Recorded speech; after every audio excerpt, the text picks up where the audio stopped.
the season's over. The playoffs are set. We have our series, at least, the non-play-in playoff series.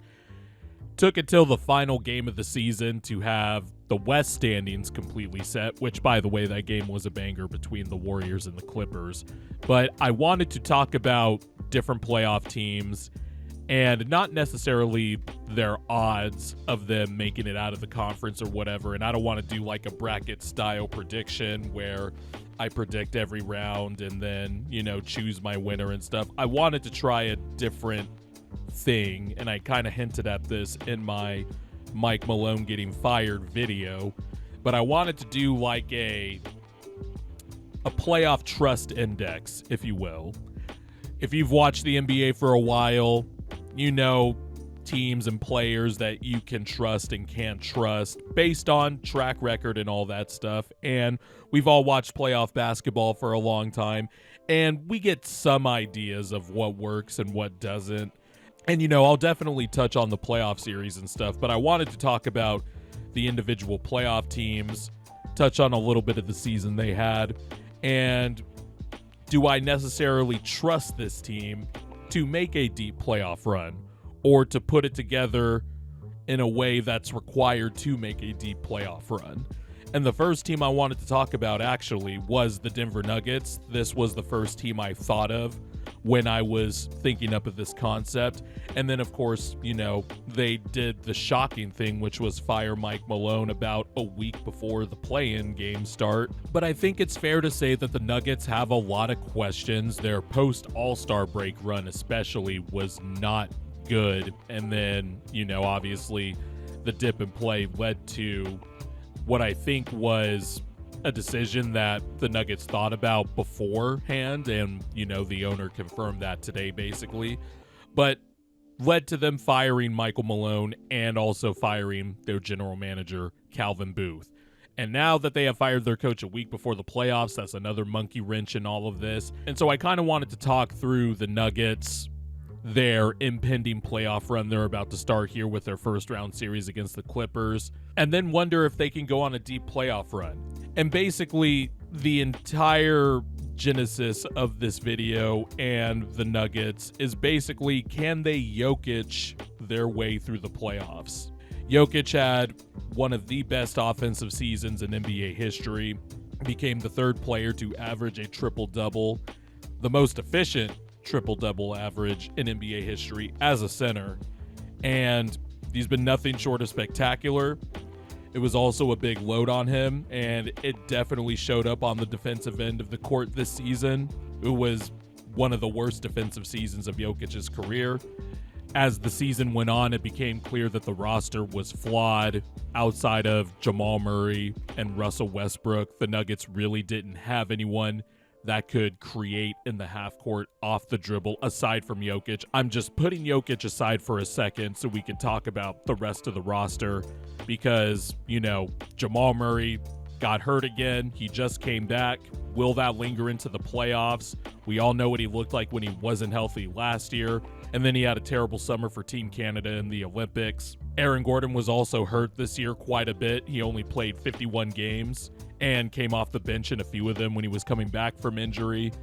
And that's a big reason why the Nuggets defense also took a step back. There was this push and pull of should Michael Malone play the younger guys more or the vets more? And that was obviously a source of contention between Michael Malone and Calvin Booth. And then you just look up and down the roster with the lack of point of attack defenders, the slow talent bleed out over the last few years. Michael Porter Jr., his scoring went up, but was also a part of the defensive issues in Denver as well. And so they're well removed from the championship 2 years ago. And you do want to give respect to the fact that at least, the quartet of Gordon, Murray, Porter, and Jokic when they're on the floor together is still really good. Christian Brown has had a very awesome year, a really awesome transition player. Not as good on defense as you hoped he would be. You would have hoped that he would have been, clearly the best perimeter point of attack defender.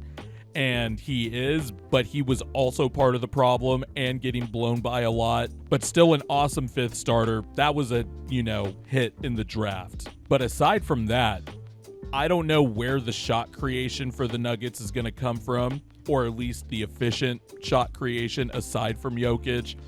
Russell Westbrook really fell apart the last few weeks of the season. Jamal Murray, is this hamstring thing going to linger into the playoffs? I want to respect him and his playoff run that he had during the 2022-23 finals. And Jamal Murray was really good, especially after the new year. He really picked it up. He had a slow start to the year. He was playing himself into shape like he always does. But he was putting up Jamal Murray numbers, like 2021 season Jamal Murray type numbers post New Year's. And when Jamal Murray is there, the Nuggets still look pretty good. Without Jamal Murray, keep in mind, this little rut the Nuggets were in, coincided with Jamal Murray being hurt. And though there is something to be said about Jamal Murray being the number one offensive engine on your team, you cannot deny that he is clearly the best dance partner in a two-man game with Jokic. And I know people want to give Jokic all the credit for making Jamal Murray look good, but there are just little intricacies in that two-man game that just separates them from their two-man game versus someone like, a Jokic, Aaron Gordon two-man game, or even the Jokic, insert young guy here, two-man game, or even the two-man game between him and Russell Westbrook early in the season when they were getting their chemistry down pat. But man, I look at this defense, I look at the lack of point of attack defenders in combination with the fact that Jokic is taking plays off on that end because of the high offensive workload and just being a traffic cone at the rim when it comes to rim protection.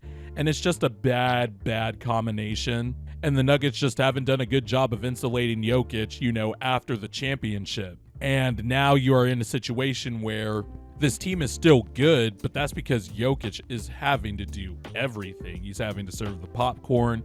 He's having to serve, the merch at the fucking concession stand, on top of averaging a triple-double, shooting over 50%, 40% from three. He's just having to do a lot. And also, I don't know if David Adelman's new philosophy of we're going to empower everybody else is going to work, especially when you've spent all season just pushing the gas on running stuff through Jokic and the Jamal Murray two-man game on top of that. And, it's interesting. Jokic in that one game, the first game with David Adelman in Sacramento, it was a low usage Jokic game. And, it works when you're playing the Sacramento Kings. I don't know how often that's going to work against the Clippers. And by the way, Jokic has averaged some good numbers against the Clippers, but if you look at that efficiency in those games, it's not Jokic level efficiency. And he's going to need to be that because I'm not so confident in Jalen Pickett, although I like him as a player, as a young player. I don't think you can rely on him in a playoff series to create stuff. You're throwing your life in the hands of Russell Westbrook, who we all just saw barf away games these last few weeks. Aaron Gordon shooting a career high from three. Every time I watch a Nuggets game and Aaron Gordon shoots a shot now, I assume it's going in. That's how I felt all season watching him, when he has played, by the way, because he's been hurt.